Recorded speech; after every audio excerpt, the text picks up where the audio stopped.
The nightmare in the Bahamas escalates. At least 80 people now confirmed dead, hundreds still missing. 30 people dead. I meant to say 30. And the country's top health official says the final body count could be, according to him, staggering. Hi, my name is Cambria Kyatt, and I'm a sophomore at Butler University. I'm a double major in International Studies and Economics with a double minor in Peace and Conflict Studies and Spanish. Today I'm going to be analyzing a brief history of Hurricane Dorian, some of the causes, effects, and some ways we can analyze it through several international studies perspectives. From there, we'll look more into the root cause and finish with some ways that we can solve the issue. Hurricane Dorian was a Category 5 hurricane that hit southeast North America in a way that was exponentially more destructive than anyone expected. The hurricane stemmed from a tropical wave in the Atlantic.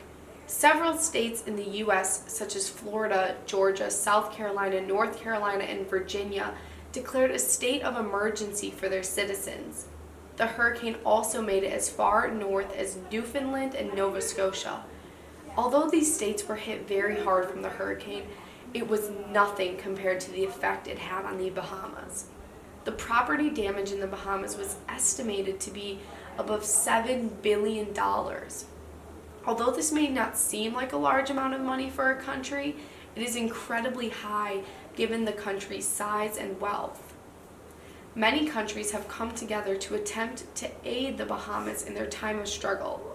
Last Sunday, the health minister of the Bahamas, Dwayne Sands, explained to the public that the death toll rose to 44 individuals. A Bahamian cruise ship shipped over 1,000 Bahamians to the U.S. for help until the small island is able to reboot their infrastructure in a way that is sustainable to the population. Eventually, the death roll even rose to over 50 individuals. In solving an issue like Hurricane Dorian, the response must be both reactive and proactive. When discussing reactive responses, one must understand how to best help the country without creating dependency. If the International Monetary Fund decided to provide a loan to the Bahamas as a reactive measure to rebuild their infrastructure, the structural adjustment programs may ultimately be unhelpful in a way that the loans must be repaid by the Bahamas. The loans and international involvement in the Bahamas show the relevance of international organizations, or IOs. Moreover, in attempting to prevent such extreme hurricanes in the future, the global communities should be addressing the climate crisis with more effort. This climate crisis could look different depending on the situation, but often we see it happening in a way that is different around the world. For example, in Southeast Asia, we're seeing rising sea levels that have caused to a lot of internal conflict within the countries. But in areas like the Bahamas, this climate crisis is manifesting itself in a way of extreme weather and hurricanes. Furthermore, when thinking about this issue in terms of the models of international studies, several routes can be taken.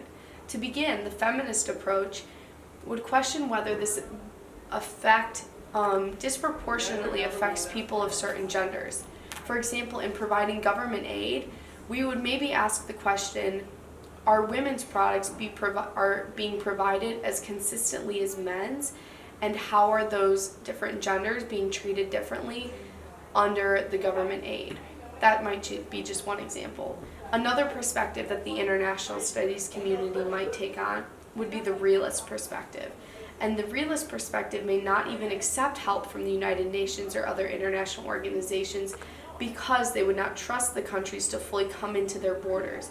They would expect it to be with bad intent and therefore not want to fully accept the aid. Lastly, we might look at the idealist perspective, and when you look at this, you would see that the countries would almost fully be on board with the international aid because of the community that it brings and the willingness to trust outside states. With 50 fatalities in the Bahamas, we have to start asking ourselves, Why is this happening and how is this happening? We have to address the current climate crisis in order to prevent the extreme weather that's been happening around the world.